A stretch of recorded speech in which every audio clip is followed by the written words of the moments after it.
Hey folks, it's Patriot Nurse. So today we're going to discuss a few lessons, specifically 7 lessons from the Great Depression that are still relevant and useful for us today in our times. Before we get going, I want to just give you a perspective on where I'm coming from, what I've been thinking about over the past few weeks.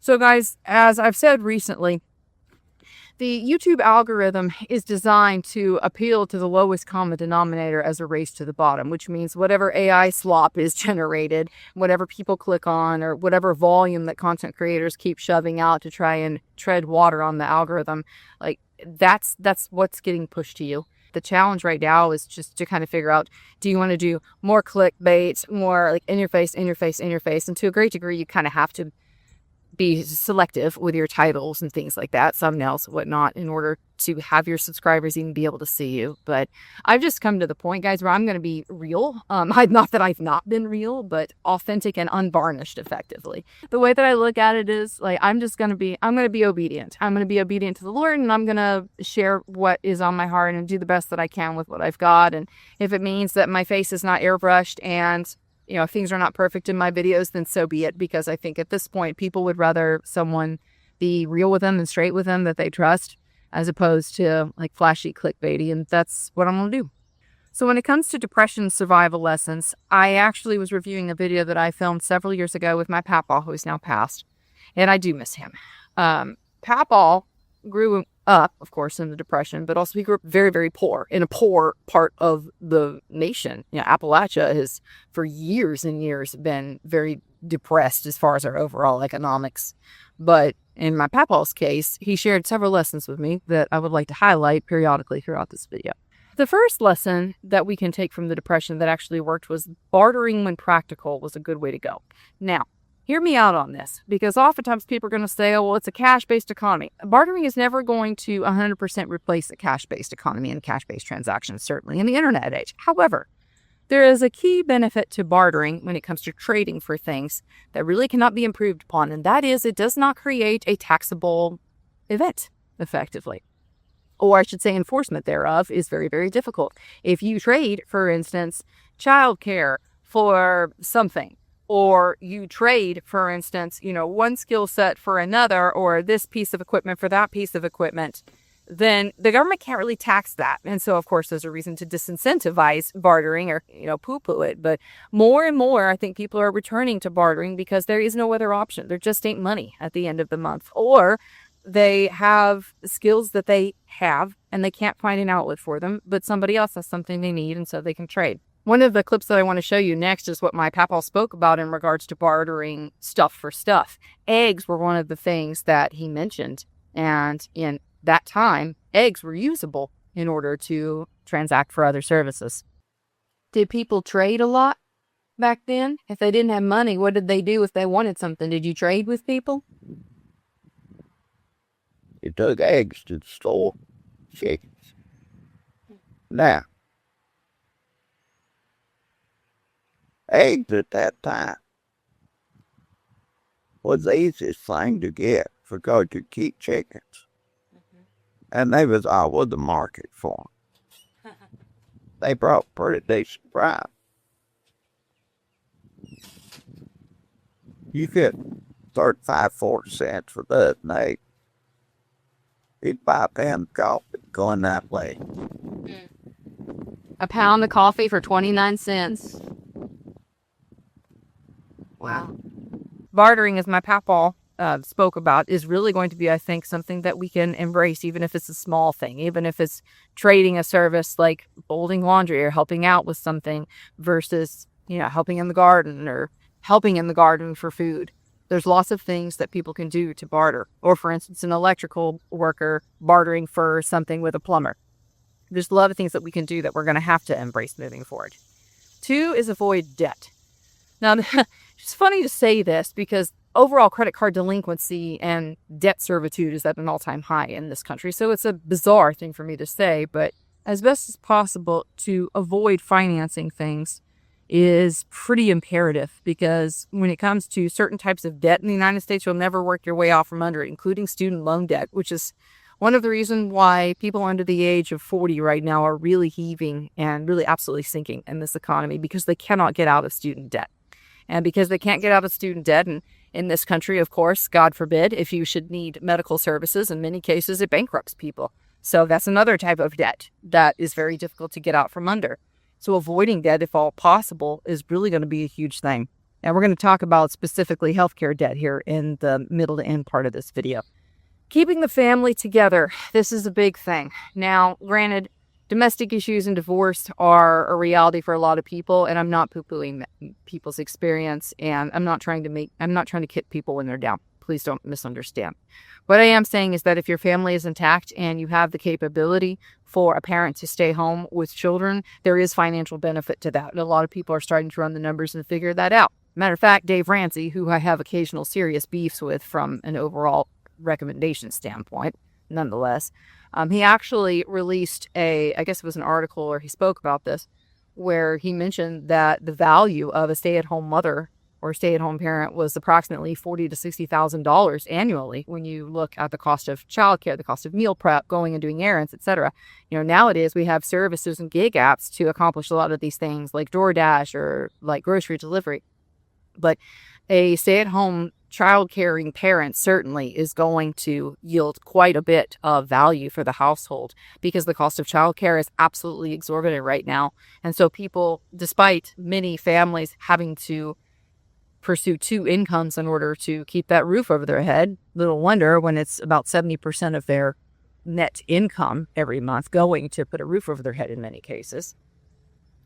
Nowadays, people are realizing that it doesn't pay to pay for childcare. You never see your children. You go through all of the expense and time and energy to get pregnant, to birth a child, and to pay for the hospital, and to pay for all the other stuff. And then you never see your baby after 6 weeks. You never see your children grow up, or you outsource their child rearing to the state via the public education system. A lot of people are not for that. So keeping your family together, not only can it save you financially, but also I think it can yield a lot of satisfaction and peace in the home, instead of running and ferrying people everywhere and just praying to God that the car works and that you have enough gas to get the kid to school. And so keeping your family together, this is a big thing. And you see this actually in the movie Cinderella Man.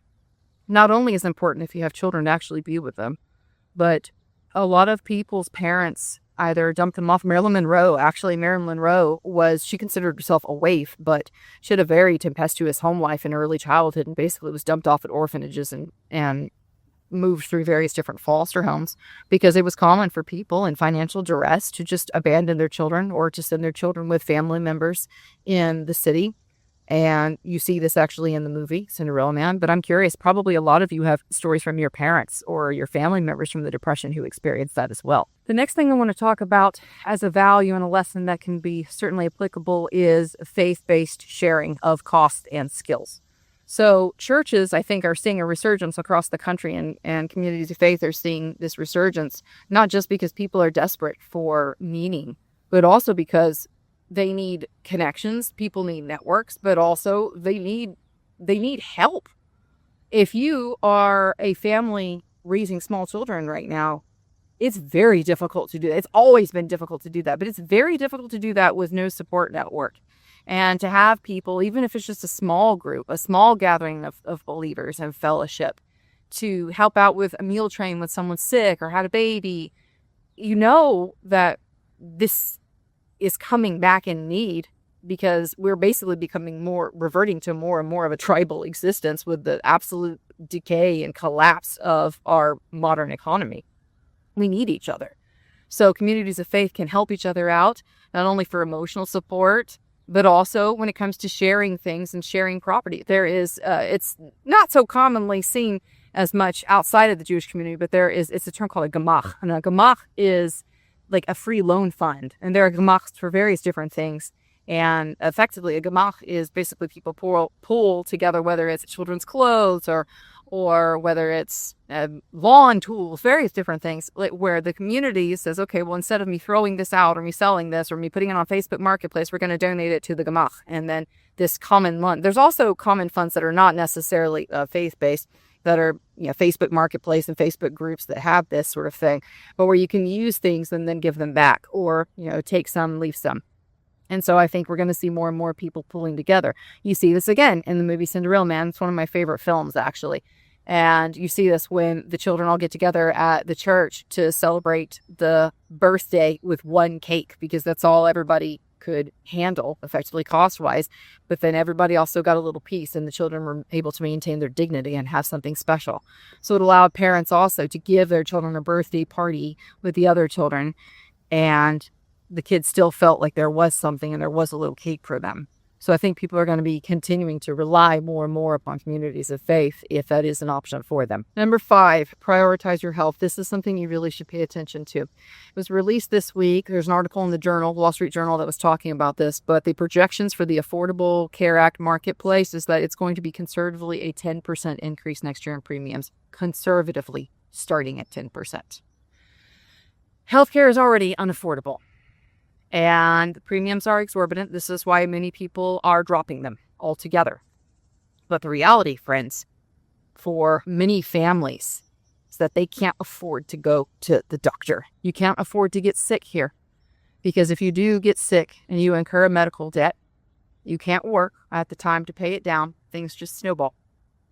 It is atrocious. And so rather than opine about the solution and fix and government programs for this, let me encourage you as a nurse, please take care of your health. And also, you need to really arm yourself and equip yourself with knowledge so that way you can serve as a frontline caregiver for your family to avoid having to go to the doctor, having to go to urgent care, having to go to the ER. I made my first course online. It's 4 hours. It's called Foundations of Medical Prep, specifically to help people do this. That 4 hours and the cost of tuition for that online course, guys, if it saves you one trip to the doctor, it paid for itself. Now, obviously, I run a business, and so this is for my financial benefit, obviously, when I have students who purchase the course. But I can tell you story after story after story of people who save themselves a lot of time, a lot of energy, a lot of heartache from learning and also applying those skills that I teach in the online course. You need to, even if it's not for me, you have to familiarize yourself with Dr. Mom skills, with Dr. Mom assessments, and Dr. Mom capability. If you do not have the capability to care for, maybe it's not for you, maybe it's for your grandchildren. You have got to learn how to do this if you want to save yourself time, energy, and money, and also heartache. So you have to prioritize your health. Do not skimp on your health, and also your dental care as well. Please take care of yourself, because you do not want to get yourself in trouble health-wise in a time when the economy is in trouble. The next point to point out on survival skills of the Great Depression that are still relevant for today is seek improvement, not perfection. It's very easy to get overwhelmed and looking around and like, this financial situation sucks. We can't afford this. We can't afford this. I've lost my job. I can't afford. It's very overwhelming when you look at all the chaos and not being able to find a perfect fix. But you just have to make the next right step. And let me encourage you with that. All right? There's a psalm. Thy word is a lamp unto my feet. Psalm 119, 111. Thy word is a lamp unto my feet and a light unto my path. Let me encourage you on making the next right step with this psalm. So, of course, growing up, I learned that Bible verse, as many of you have, and there's lots of great songs that have it. But it never really hit me on the practical application of the word being a lamp unto our feet and a light unto our path until I actually visited, it was Qumran, actually, in Israel, the first time, the Dead Sea Scroll area, the caves. These Second Temple period little clay lamps were very small, and they'd fit in the palm of your hand. And these type of clay lamps were used extensively throughout the ancient Near East for really hundreds, thousands of years. And when you think about those lamps in context of King David writing them, King David would have known about these types of lamps and small little lamps.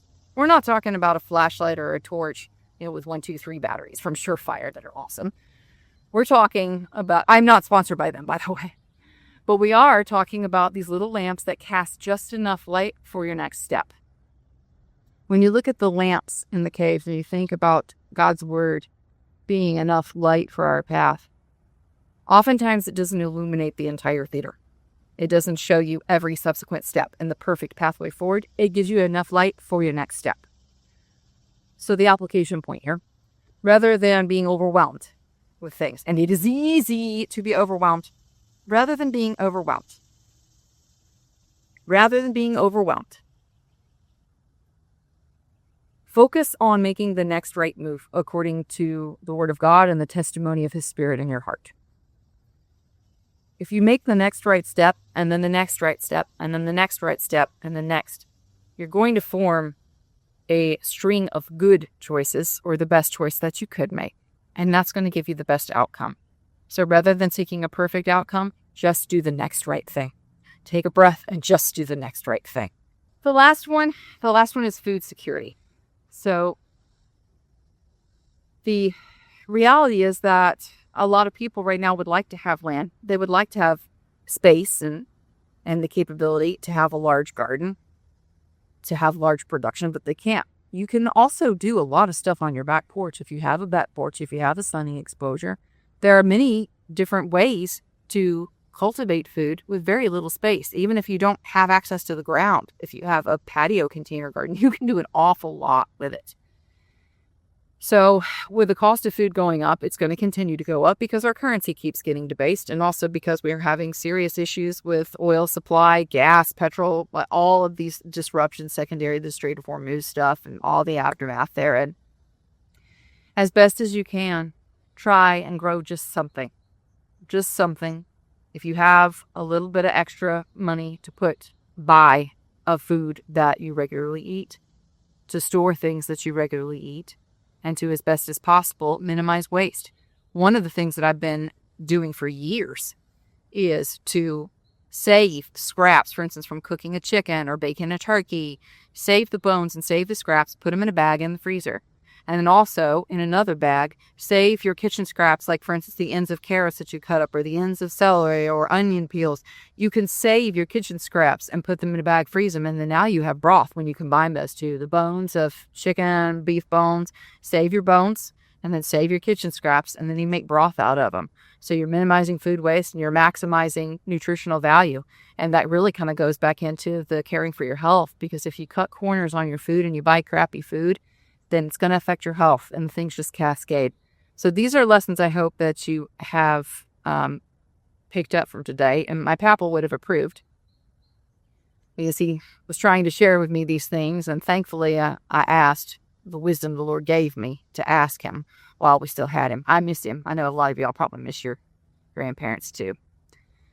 But they went through hard times in many cases, and for the righteous and God-fearing people that came before us, we can apply the wisdom that they've left us, hopefully to be able to perpetuate a better quality of life for our children. What is the saying? It's weak men make hard times make good men make easy times, and easy times make weak men. So hopefully that we, being in this time right now, can make good choices for our children so that way they'll be strong for the future. I hope the video was a blessing to y'all. If you did enjoy it, please subscribe. Also share this video, please, if you would, with one person who you know would benefit from it or be encouraged by it. Interesting times, friends. We're going to keep going. We're going to just make the next right move. May the Lord bless and keep you all. For now, it's PATRIOT signing off. I'll see y'all later. Bye.